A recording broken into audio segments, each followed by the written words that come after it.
Hey, just a quick note before the podcast starts. We had some issues with recording at the kind of the beginning of our podcast. So you might hear a little bit of a difference in the quality as the podcast progresses. So we're sorry about that, but hopefully it's worth the listen.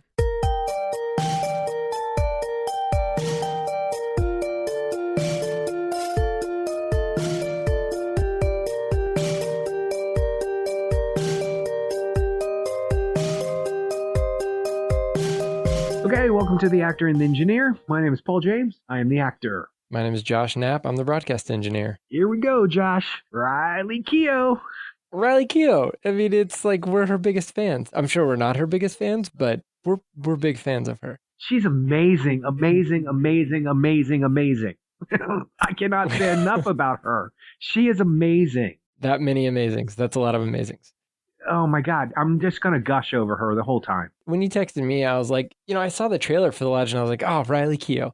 And then, it's with all the other stuff going on and movies not being in theaters anymore now for the foreseeable future. I just kind of forgot about it. And you texted me that and I was like, you know what? Yeah, let's do this. So, and it's also kind of like, at least with the trailer, I was like, okay, it's going to be kind of cult based. She's got a cult past. And I was like, I'm interested in those types of things. And so yeah, I was like, all right, let's do this. I'm all in. So yeah, I mean, I think that she, once again, like I was in the middle of this movie and I forgot that she's Riley Keough. Like she just does this thing where she just like melts into whatever she's doing. And it never ceases to impress me. And I was going back through like her filmography and I was like, oh yeah, yeah, that's right. She looks totally different in Under the Silver Lake. And she acted totally different under Silver Lake than she does here. And even going back to all the other movies that we talked about her, Hold the Dark. Yeah, that one, she was different in that one. I mean,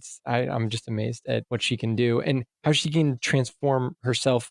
I think even like physically and also her demeanor like helps. So acting wise, like I mean, is that what also draws you to her? Everything draws me to her. There's nothing about her I don't love, and there's everything about her is incomprehensible. I was thinking about this the other day. Side note, she is Elvis Presley's granddaughter. Okay, so she comes from a lineage of talent. Priscilla Presley, her grandmother, was an actress, a model, a spokesperson. Her mother, Lisa Marie Presley, was also a singer, is also a singer. And so she comes from a talented family. And Elvis was an actor too. I used to love those old Elvis movies. And, most people make fun of him, but I really believe him. Like, I really believed he was like a mechanic who just wanted to play guitar. I just believed him. And I just dug all those old Elvis movies. And so she comes from a family of talent. So it's not unusual that she has talent herself, but she has, I don't even know if talent is the right word. Yes, she's a talented person. And yes, she disappears in roles. But I was looking back on our podcast and I was looking through the pictures and I came to the podcast on actors who disappear. And there's like 5 different pictures of her. Well, I was looking at that thinking, well, who's that actress? Like who's that? What movie did she disappear in? And then who's that? And then I realized it took a little while for me to go, wait, that's all Riley Keough. What is happening? And your question was, is that something I would strive for as an actor? Of course it is. If I disappear, I disappear. It's not a natural born gift for me per se. I believe that the goal is to be believable, and that means most of the things that come out of my mouth are something I would say and how I would say it believably. And maybe years to come, I'll be able to transform and I can take on different qualities. But I think what she has is just, I don't even know if it's something that she is in control of. She just disappears in each role. I don't understand it. Her tone and cadence in each film is different. And the reason why I always struggle to recognize her is because I can't believe that this person in the lodge is the same person that was in The Discovery. It doesn't sound, look, or act like, she doesn't act like her at all. And those are kind of similar roles in a way. Yeah, because they're followers of something, or at some point were followers of something, even though she's kind of like recovered, at the beginning of this movie. She's moved past that. We don't really get a lot of backstory at the beginning of the movie, but her character is already past her cult past. She's already gone through that and come out the other side of that. And I guess maybe by similarities, it's a drained character who has just been in one place and has come out another place. And so she is looking for this acceptance in the Lodge as she is looking for the acceptance in the Discovery. And when she is not given the acceptance in the Discovery, she has that really standout scene with Robert Redford. Like, are you kidding? She says, wait, are you? And she calls him by his first name, which I can't remember. And she's trying to like reconnect with him. And he's like, nope, you're out. Go. Spoiler. And it's devastating. And she just has this quality that you just feel for her the whole entire movie. And when I finally, let's just go ahead and say spoilers from this point on, because I'm afraid I'm going to say something about the Lodge that will give something away. And I don't want to do that for people. It is a movie people should explore. It is worth watching in this quarantine time. I would even say go see it if it was still on the big screen because of her performance. But when I was trying to figure out where this movie was going, I was like, I really had a hard time. I kind of guessed what was going to happen. I changed my mind once and then I figured it out. But I was having a hard time figuring it out because she does such a convincing job of being confused the whole entire time herself. So I don't know what that is. I don't know if that's talent, if that's craft, and I'm sure she works really hard, or maybe she doesn't. I don't know. She could just walk on the set and be like that. Who knows? But you're absolutely right. The tone and cadence in Under the Silver Lake is not the same tone and cadence in The Lodge. It's just not. And I keep thinking of the Marilyn Monroe pool scene in Under the Silver Lake, where she does that pool scene where she puts her one leg up. Yeah. A very famous Marilyn Monroe scene. And if I think about it hard enough, I can see that character from Under the Silver Lake. But then if you're asking me to see if that's that same person in The Lodge, I can't see it. Yeah. Well, and she also gets the benefit of having like a kind of like a Harry Lime moment in this movie where you don't see her for the first 15 minutes. She's kind of like she's a huge part of the story from the very beginning, but you don't actually see her on screen until you don't see her face on screen until about 15 minutes into the movie. And I mean, it's for good reason, but I think that also, much like Orson Welles' character in The Third Man, there's so much time spent talking about this character before you even see them.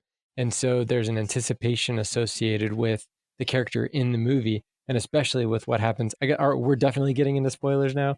So yeah, because I'm glad that this particular thing that happened at the beginning of the movie was not spoiled for me. So spoilers from now on about this movie. So I did not know that first of all, I didn't know that Alicia Silverstone was in the movie. And then I see her and I'm like, oh, all right, Alicia Silverstone. And then I did not know that she was going to commit suicide because they did a good job in the trailers not saying anything about that. And so I was shocked when that happened. But the whole like lead up to her, it makes you really not want to like her as far as the movie is concerned when you meet her. And then you come to find out that she's, a nice person. So that makes things a little bit more dynamic as the film goes on. Well, I just want to say something about Alicia Silverstone really quick. I think she is becoming one of those actresses just shows up in a movie and she puts in one or two scenes and she's unforgettable.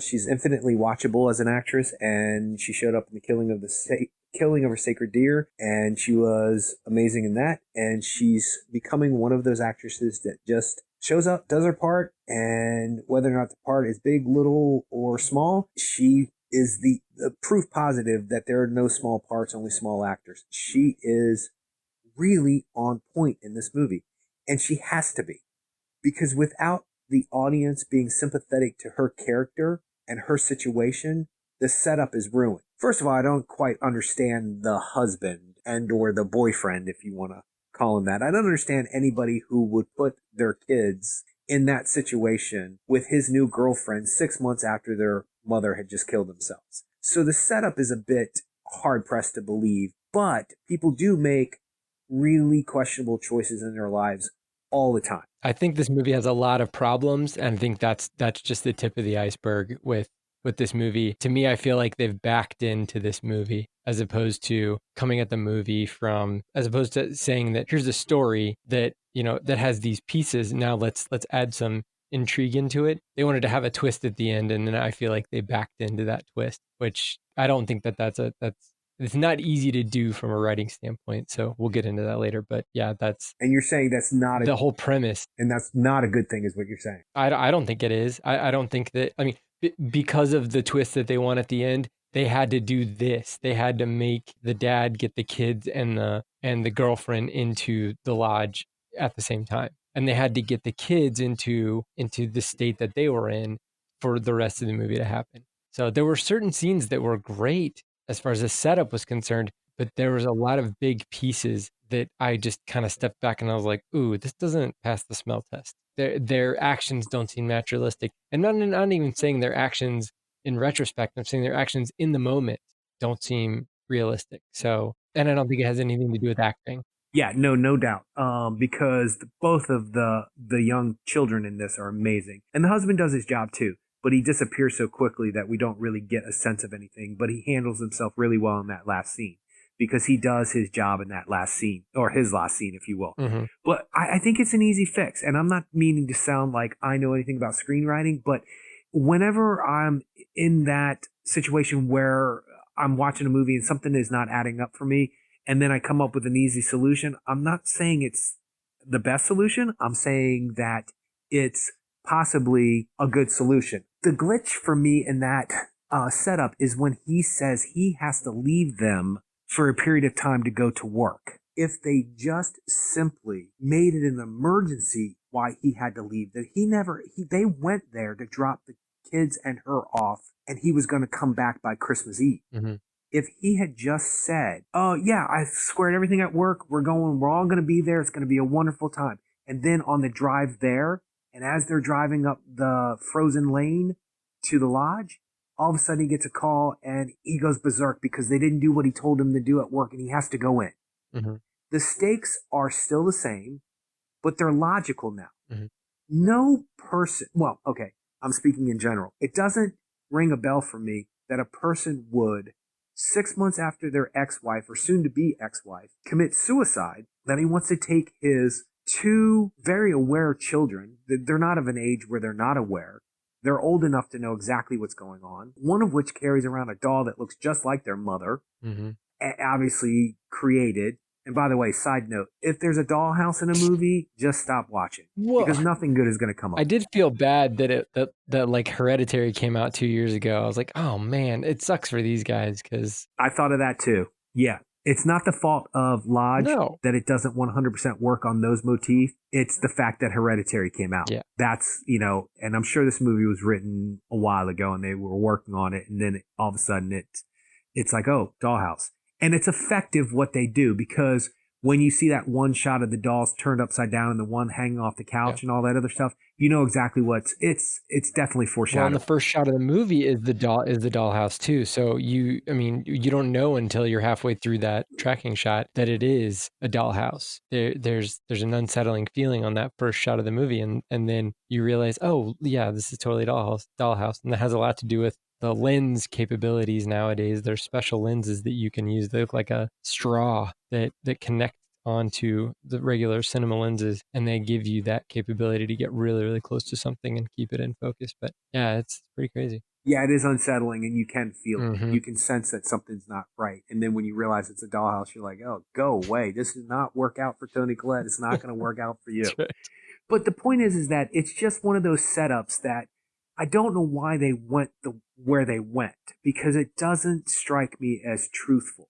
He either is completely insensitive or completely, what is his, like, where is he coming from? If they had clarified that, I would have been better with it. If he was so head over heels with the Riley Keough character that he wasn't seeing straight, or was he so blown away by the circumstances of his life and his ex-wife to be what she did, that he wasn't seeing correctly, his motivation is unclear. So to not make a strong choice there that makes sense, it takes another half an hour for me to forget about that. I just think that sometimes when people are writing screenplays, they are thinking of, I think when you said that they back into the ending, or they back into it, I understand exactly what you're talking about because I think they had a great idea that they wanted to execute. And maybe they weren't really concentrating. I don't know what the reasoning is that they made the husband slash boyfriend make such interesting choices. I just think it was an easy fix and that it wouldn't have bothered me if he had just had to leave accidentally instead of purposely leaving his kids, his grieving kids, with his new girlfriend that he left their mother for. And the new girlfriend is essentially, in the kid's eyes, the reason why the mother has killed herself. Well, obviously, because, when two people break up, there's always one person who thinks that something will resolve it and they'll get back together. And there's usually another person who is pretty much over it and done with. Sometimes not always that clear cut. But the person who thinks that maybe they'll get back together is obviously Alicia Silverstone's character. And until she hears about, and she even says something to him like, well, maybe we need to do this or blah, blah, blah, blah, blah. And he's like, I'm in love with somebody. And that's when she loses all ground of reality. So if you're taking your children to a place that used to take your children to with their mother who just killed themselves, why would you take them to that place with a new girlfriend is the reason why she killed herself and then knowingly leave them? It doesn't add up. Yeah. But you know what? It has to be that because then the kids can make that choice that they make and do all the preemptive stuff that they do. Because without that choice and the knowledge of their father leaving, they wouldn't be able to make the choices that they make because obviously they did a whole bunch of stuff to be prepared for that trip. I'm talking about the newsletter that you see later on in the film, so forth and so on. So I guess that's the reasoning why the filmmakers did what they did. But it is a glitch in the Matrix for me. Well, there's all kinds of stuff. The newsletter doesn't make any sense. And I guess they're trying to allude to the fact that they're dead and living in some sort of purgatory because they're trying to play on her history as kind of a fundamentalist Christian. And I don't know if it had Catholicism as a backing to it or what, but just the fact that purgatory is brought up is, they're playing on that they're in some, netherworld between either, the living and heaven or the living and hell in this weird purgatory. And so that all, it doesn't even make sense. Like, how would they even, the closest town is, whatever miles away, and how would they even get some sort of like flyer or piece of paper? And the biggest thing for me that was a problem was the fact that they allowed the Riley Keough character, they allowed Grace to go leave by herself and just like walk across the lake and just like randomly go out somewhere, assuming that she probably wasn't going to come back. And then she comes back accidentally, but she, comes back and she's back at the house. And then for whatever reason, when she finds her dog, Grady, by the way, who's a nod to The Shining, the caretaker of The Shining, which I thought was really cool. Yeah. So when she finds Grady's all frozen, like that is like the straw that broke the camel's back for the girl. And she's like, oh, I can't do this. I have to go tell her. And it's like, why is it that the fact that they killed the dog more of an issue than, her leaving to go to her apparent death? Like, why wouldn't they just keep moving forward? I guess for me, it's like they want her to kill herself, I guess. Okay. But then the fact that she has the dog out there and she's just sitting outside with the dog, and the only reason they're going to go out there and tell her that they did all this stuff is because they don't want her to freeze to death out there. So it's like, what? I just don't get it. That's a huge hole. You got a point. That does not make sense. You're absolutely right because, yeah, you got a point. That's a very valid point. I didn't even think about that at the time. I thought her leaving, that's kind of like her vision quest, the trip, and I understood why they, as a filmmaker, you would put that in there. But you're right. Why would they not be overly concerned? Are they not overly concerned with her leaving because they're okay with her killing herself? Well, but then that doesn't make sense. Then is it because she finds the dog that all things break? But at the time they were okay with a human life being sacrificed to the frozen tundra. Yeah, you're right. It's wow. I didn't even think about it. So But you're right. It's a good point. Yeah, and I think, I mean, it's good. It's also, once again, they want to get her in front of that cinematic cross-shaped hut. Or, they Yeah. want with her, with her father looking out at her. They want her to go through that. They want her to go through all of those emotions, and she does it very well. But it's just it's that there you can tell that somebody's sitting in a room being like, how do we get her out there by herself? And they've got to come up with something. So I don't know. That was the rough part to me. But the whole kind of lead up to that, the kid bringing out. I mean, the part that really struck me as odd was when when the son brings her the hot chocolate, and I feel like there wasn't enough. There wasn't enough transition from hardness to softness from him. They didn't give him enough scenes for that to be believable. So it sticks out like a sore thumb. Whereas, there's that scene where she says, like, I'm making a sandwich, would you like me to make you a sandwich? Like, if there was some sort of like just him being like, no, I don't want one. And then him kind of just like softening up a little bit, that would have actually made the hot chocolate thing a little bit better. But then, once he brings in the space heater and stuff, you're just kind of like, oh, that's obviously not going to go well. But it did hold my interest enough to where I could, there was a possibility I could see it going either way. I could see it going supernatural. I could see it going, devilish kids angle. Although if you look at these filmmakers' previous movie, Goodnight Mommy, I think that they definitely lean towards devilish kids a little bit more. I don't know. So the filmmakers are Severin Fiala and Veronica Franz, Austrians, who did this movie Goodnight Mommy, and it looks like demonic kids are involved in that one too, maybe. No, I just don't know anything about these filmmakers and or that movie. Most directors and screenwriters attach themselves to one motif and they just repeat themselves in 1,000 different ways. I think it was Harper Lee who said, when you write a book and it's good, it's usually you're just repeating the same book over and over again in different time periods and so forth and so on. I don't know if that's 100% necessarily true, but I do see a lot of similar motifs in filmmakers and similar tropes and similar characters who do similar things. And if it works for you, it works for you. And I like that angle. And you're right. The film does hold your attention enough to where you need to know what happens and what exactly. But it's interesting because it's more about proving your theory right or wrong than it is about the film being ultimately captivating enough to keep your attention, if that makes sense. In other words, I enjoyed the film, I think, more than you did, but I definitely felt uneasy at parts, and not because it was uneasy in situations, just something wasn't working, and I can sense that. I can't always put my finger on it like you do. You have a much better way of articulating when something is not working for you than I do. I can just sense it more than anything.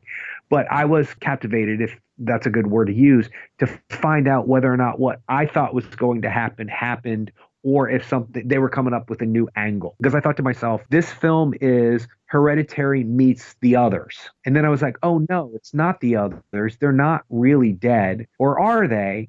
If they're not really dead, then where is this going? But it wasn't because up to that point it was captivating. I just wanted to see if I was right or wrong about the angle of the film. And I don't necessarily know if that's a bad thing towards the film or a good thing towards the film. Does that make sense? Yeah, I mean, it can, the fact that it's open ended and we as moviegoers were that there wasn't anything completely obvious about it, like that actually made it a little bit more, made me buy in a little bit more.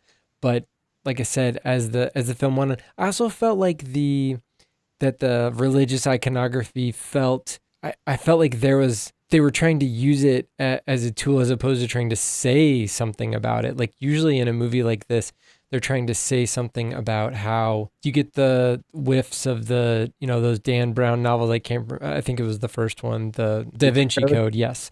So the Da Vinci Code, where the one character did the self-flagellation and had like the strap around his leg and all. Wasn't that Paul Bettany? Yeah. Yeah. So, yes. So yeah. So albino. Yeah, the albino. Yeah. So but you get that same feeling with her and the log and kneeling. I mean, and I don't know if that's even a thing, a version of self-flagellation, but it does, remind you of kind of like in a Catholic church where you're kneeling on a bench to do prayers and stuff. So like, I felt like they were trying to like, and also obviously the picture that she's haunted by and the crucifix and all that stuff.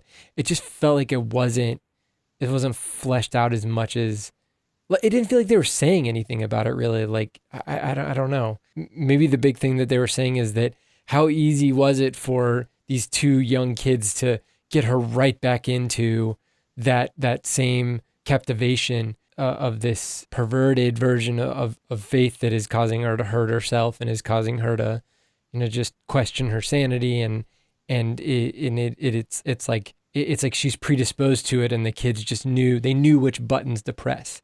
So that's one thing. It could have been something else. It could have been drugs. I don't know. It could have been a different thing. It's just in this one, I guess it was that particular version of religion. Yeah, and I understand exactly what you're saying. It's not a statement about religion. It's not a statement about faith. It's not a statement about unconditional belief, whether or not that's a good thing or a bad thing. It is just a catalyst for her to tip over into something that they weren't even prepared to understand. But as soon as the meds went missing, I was like, whoa, okay. I used to work in the social service field. I am not pro or con meds. I believe that each person's life and situation is different. If meds work for you, they work for you. If they don't, they don't. I think they do good for some people and not good for other people. But to mess with somebody's meds like that is extremely dangerous and naive. And you have to believe as an audience member that the kids were smart enough to plot this out because they knew that this would tip her over into what? Into insanity? What did they want? What did they want from her for her to go running out of the lodge and never come back, or to be so freaked out when the father showed up? Because he was supposed to show up on Christmas Eve, and I think it's the 23rd when all this takes place. So are they saying he's going to come home and she's going to be like, your kids are crazy, and run out? And then what are their intentions? Yeah. And see, it's unclear to me what people's, and I always hesitate to say, what's my motivation? Because you always hear that cliche of actors, but it's actually a really good question, or what's my intention?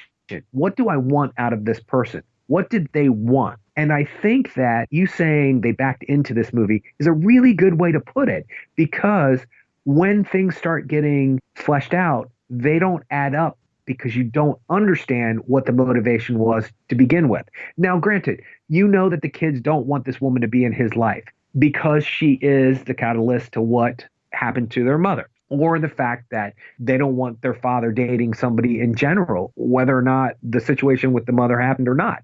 But obviously, if their mother is so unhappy, they can't understand that as young people, why a person of their mother's age and, a mother's supposed to be unconditionally in love with her kids. So why would somebody who was unconditionally loving somebody kill themselves? They can't comprehend it. Yeah. So they don't have the knowledge and the maturity to understand those choices.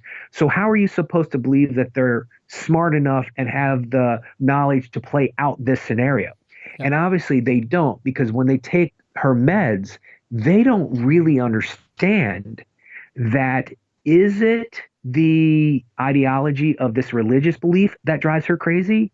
Is it that she has post-traumatic stress disorder because of this upbringing? Is it, and obviously she does, because she witnessed all those suicides and all that filming of them people with them purple satin cloths on them, horrifying, ripped right from the headlines of Real Life, by the way. Yeah, Heaven's Gate, yeah. Yeah, horrible, horrible stuff. But people have a way of going over the edge. Jim Jones, we make fun of it now because it's 2020 about drinking the Kool-Aid. I drank the Kool-Aid, but that's a serious thing that happened. So they don't have the maturity or the chemical comprehension in their brain. They haven't matured enough in their brain chemically to know what these choices are going to be. I'm going to give the screenwriters a get out of jail free card on this one, because I don't think that anybody knew that she had medicine, because there is that scene in there where she goes in to take her pill. She takes a pill And then her boyfriend comes, the dad comes in and she hides the pills behind her back, and then she like stuffs them into her sweats or whatever. And so I think just the fact that when she wakes up the morning after the space heater incident, and all the decorations are gone, and she goes into her room and all of her clothes are gone, I think the kids just, while she was down on that sedative, that whatever he slipped into her hot chocolate, when the kids went through, they just took everything out of all of the drawers, and they just happened to see that she had the medication, and maybe they didn't even realize what it was. Maybe they thought it was something else, but they had to get rid of everything so that they couldn't just like leave the pills and then take all of her clothes. It was a unintended consequence of their plan, but it ended up tipping her way over the scales, probably faster and harder than they had expected. And just the fact that they probably didn't know that there was a gun, that also added the literal Chekhov's gun, that added the tension, added to the tension that, they didn't have access to the gun. They didn't know there was a gun, I'm guessing. And so now they're in a situation where a person who's bigger than them, stronger than them, possibly, and now has a gun is now unhinged, and they've caused that. But I mean, once again, they're like, whatever, 13 and 10 years old or whatever. I don't know, 12 and 9. I don't know. Yeah, I mean, I don't have as many issues with that as I do with, the close to the end. And you're right. I think that maybe they were just hoping that she was going to go a little bit crazy by the time the dad came, and then the dad would be like, whoa, geez, we can't have her. I can't have her around my kids. And then he gets rid of her. But the other thing is that they may also want to, well, this is a little bit higher minded, I guess, but they may also want to show him that she is not quote unquote healed. I don't know if he feels like maybe if he has maybe a savior complex for her, if he feels like he's the reason why she's healed because he was doing these. That's the other thing. They don't tell you what their relationship was or how they got to the point where they're at the beginning of this movie, but somehow he wrote a book on her and they fell in love during that process, or he fell in love with her, or whatever. Something happened during that process to where they got involved, and he may be conflating those two things with her leaving, getting out of this cult or being the only one left in this cult, and her now not believing anything that the cult was espousing, and then them getting together. He may feel like he has something to do with that. And the kids are saying like, no, look, she's right back to her old ways. And, you can't have that with kids around. Well, no, I actually, you're right. You're right about the meds thing. You're absolutely right. That saves that for me. And actually, the more and more we're talking about it, the more and more I like it. And I think it works more than not on a lot of different levels, because you're right. They do have that backstory that is not a whole lot explained. It's not a whole lot explained. I'm not sure that's English, but you know what I mean. I like that. Yeah, I understand what you mean. And I kind of like that. Yeah, I do too. And so their relationship has obviously been going on for a longer period of time. I keep thinking of this 6-month period of time, though, with the wife that just killed herself. Yeah. And maybe the kids read the book, and maybe the kids understand the history of the religious cult that and figured they could pull those strings. And you're right. Maybe they do want her to, all of this could have been solved with just 1 or 2 lines here and there. I know. If the kids were just like, when they start freaking out, when she really goes over the edge, all they had to do is get the little girl, who, by the way, is excellent. What is the little girl's name? Do you have her name? It's Leah McHugh. Yeah, I like her. She's got something. She's got a future. There's something about her. Oh, she's in the Eternals. She's the like young person in Eternals with like Angelina Jolie and Kumail Nanjiani. Not a surprise. She's a talent. Yeah, she's going to be huge. It might be the Eternals that make her huge. But the picture of the religious figure that's in the dining room that Riley Keough takes down and is bothering her, it looks like a picture of that young girl. It looks like her face. And they also cast a person who looks like that could be Alicia Silverstone's daughter. And also they cast a girlfriend who looks like a younger version of Alicia Silverstone on some level too. So there's that whole motif with husband just finding a younger version of their wife, which is a terrible thing. Yeah. But it's there. all the problem that we were talking about could have been solved with the young girl saying, "Why were we doing this to begin with?" Like, and he has to say, "Oh, well, because we thought she'd go crazy and just run out when he comes, and we don't have to deal with her new something." Mm-hmm. So you understand what the kids wanted from all of this, because yes, it would be very easy to talk the young girl into doing things, okay? Because one, she's a young girl, and two, her mother just committed suicide, and she has that devastating scene after the funeral when she's hugging the doll. It's horrible. It's true acting. It's horrible. It reminded me of what's her name from Midsommar? Florence Pugh? Yes, thank you. I couldn't think of her name for a split second there. It reminded me of scene from Midsommar where she had that breakdown. That little girl was going to the same place in the scene after the funeral in this movie. But if they just explained it on some level, even if it was just a movie explanation, an explanation that couldn't happen in real life but could happen in the plot of the movie, I'm okay with that. I've always said that if it could happen in the reality of the movie, it doesn't need to necessarily happen in the reality of life. It's just, as long as it does that, then I'm good with that. But they don't at all. The scene at the very end with the gun could have been, it was already harsh to watch because of Riley Keough. She was in some other place, dude. Like, where did she go? But it would have been, if you knew where the kids were coming from definitively. And some screenwriters will write choices into it where the audience gets to choose what the motivation of the character is. It could be this, it could be that. I would have taken one of those.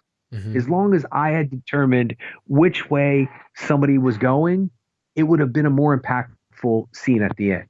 It was pretty devastating to begin with because they went there and they took care of it where I didn't think they were going to do it. I thought for sure he was going to grab the gun at the last minute. Yeah. But they didn't. They went there. And it just would have been, I felt bad for him as a human being, meaning him being a human being, but I didn't feel bad for his character. And there's a difference. You know what I mean? Like, if his character had been explained and why he made the choices that he had made more definitively, I would have been either, well, dude, you got what you were putting yourself out for. And maybe people would say that. But maybe if I had just had, an explanation why he was so willing to leave his wife and not try something new, not try to work on their marriage, if they had explained something about what Riley Keough had brought out in him, but they don't. I think you're honing in on some of the issues I've got with the end too. You're the same thing where you're saying you feel bad for the human that was killed on that staircase, but as far as that character is concerned, you feel like, and I'm kind of tracking with you. I think I also kind of feel like there's a sense, there's a partial responsibility of him being in that situation between him and his kids, and also obviously Grace is the one who pulls the trigger, but she's in such a mental state and she's been manipulated into this mental state by the children that it's hard to put all of the blame on her, or even more than half of the blame on her. So you've got that, and then it's the same thing with the kids, especially at the very end when they're at the dinner table, with that song that goes on way too long.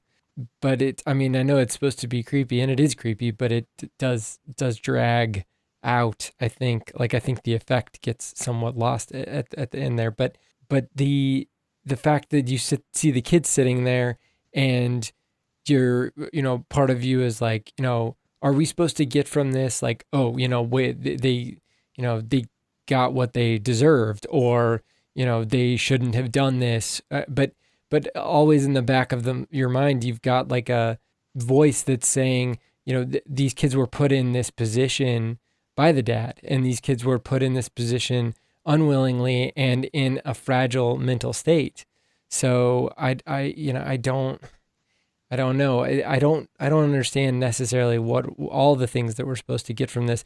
There were definitely some cinematic scenes in it, and I think that there was some great acting. But I think that as far as like the whole arc of each of the characters, it's hard to even have an arc for a 9-year-old girl. Like, what is she? Is she supposed to be, world weary at this point? I don't know. I mean, she went through a mother who killed herself, and before that she went through a father who just left her mother for a younger person who looks similar, and so I don't know. I'm still working through all that, but I felt like, I don't know. I felt like it seemed like there were a lot of scenes that the directors/writers wanted to get into this movie, and plot and character motivation be damned in certain cases. Yeah, and I don't necessarily have a problem with that per se.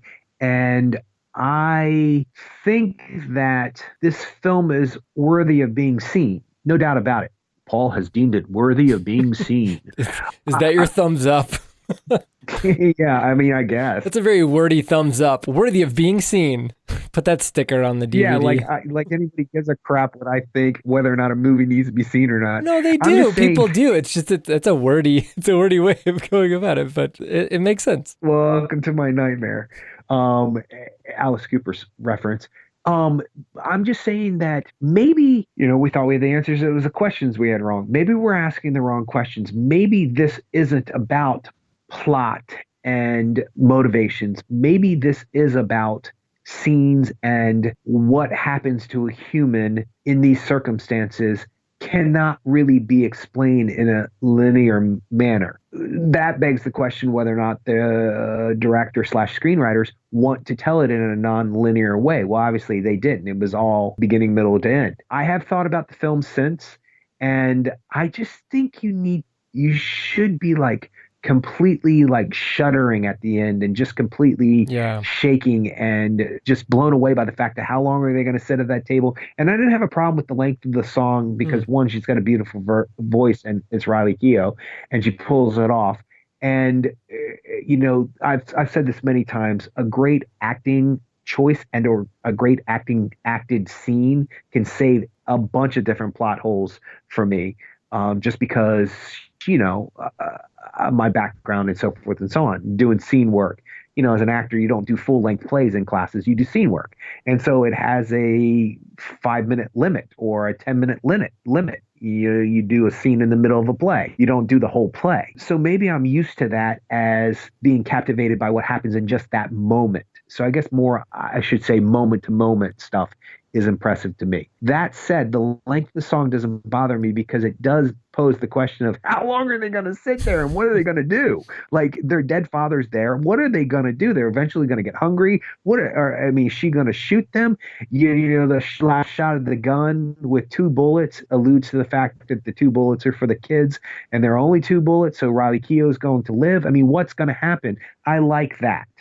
But at the end of the movie, it should be where you're shaking and where you're so unhinged by what you saw that you want to run out and tell your family, thank you for never being in a cult, and thank you for never raising me in a cult, and thank you for never committing mass suicide in a cult, and thank you for not drinking the Kool-Aid. For whatever reason, I guess maybe some of the reasons that we talked about, that this film didn't have that impact on me. The hard part is that obviously we have a lot of choices on what we can watch, and I feel like at least right now might be hard pressed to go back and look at this movie again, maybe in a long time. Maybe there'll be some sort of like Riley Keough retrospective or something that will force me to want to go back and see all of her movies again, which I am not opposed to. But yeah, I felt like it's a bold choice as far as as far as she's concerned, and she doesn't she steers into these type of roles as opposed to trying to find an easier, happier, straight down the middle of the plate type of a role, which I'm guessing that she could get, but she, it seems like she does seem to hover around these types of roles that will either physically or mentally challenge her. So that's also to be lauded. And maybe, I don't know if it has anything to do with the fact that she's probably set for life money-wise. It doesn't matter if she, makes money doing a movie or not, so she can afford to do all these smaller indie films and not get paid a lot or whatever. I don't really know, but we are all to benefit for it, I think. Well, when I was talking about her lineage earlier, I don't know what her upbringing was, but all all accounts would be that all creature comforts she had in her life. I don't know. I don't know what how her parents raised her. They could have raised her as just a person who they didn't know had money. I don't know. Or they could have given her everything. I have no idea. But the depths and the levels that she goes must just be part of her DNA, not necessarily because she's Elvis's granddaughter, but because she has that in her DNA. Because nothing in her existence would dictate to me that she's had such a hard struggle. I don't know. I have no idea what her personal upbringing was. I don't want to make a statement about she could have had some other kind of trouble in her life that I know nothing about. But where is she getting this depth and level and manic? I don't want to say craziness because that really is an undermining term to what she can do. She just has this depth to her. Her spirit is shaken at the end of this movie. I mean, it's cracked actually, and she is going to the other side of whatever insanity is. And she goes there in each of the films that she's in. And she's got this powerful sadness to her that she brings to every role. And it's infinite sadness. And I'm extremely attracted to that on some kind of level. I don't know what that says about me, but I'm attracted to the fact that I don't mean physically attracted, like boy-girl stuff. I mean, like as a human being to another human being, infinite sadness and being able to constructively put that somewhere in a song, in a play, in an art piece, in a installation, in anything creative. I'm fascinated by somebody who didn't allow their darkness to take over, that they have a way to vent it. And what called upon her in her life to do this? Obviously, it's of her nature because she does it so well. But I'm just amazed that somebody who on paper probably had everything that they ever wanted. I don't know if she did or not. I don't want to assume things about people, but you would have to think, they probably had good cars and a nice house and never wanted for food. And, I don't know what their struggles are. I want to make that very clear. I don't want to undermine somebody's life and their pain, but she has a depth of pain to her that you would think maybe a person with her background might not have. Yeah. That said, if she doesn't have any pain in her background, then I'm even more jealous. Not that I want her to have pain, but because that would be an explanation about this depth of talent that she has. Yeah. And maybe just really great actors just have that, regardless of their upbringing or their status or what they've had or not had. Maybe it does come just from who they are. Well, wherever it comes from, she has it. She is never going to let us down when it comes to something that she does. And you're right. She makes interesting choices. And I have to say, who were we talking about? Sarah Paulson and somebody else, where we're saying they're always in pain. They're always getting tore up. Who was the other actress? Oh, it was Elizabeth Moss. That's exactly who it was. They need to rent a condo. Elizabeth Moss, Riley Keough, and Sarah Paulson. And just everybody needs to wait on them to make sure that they're feeling good about their life, because they go to levels that I can't comprehend. I don't understand that depth. I can feel it as a human being, that sorrow and that depth, or that struggle, or that manic feeling. I understand that as a human being. As an actor, and maybe it has to do with the roles, but to go there is amazing to me. Here's another wrinkle that I just realized, is that the cult leader father of her character Grace is played by Danny Keough, her real father. Well, there you have it.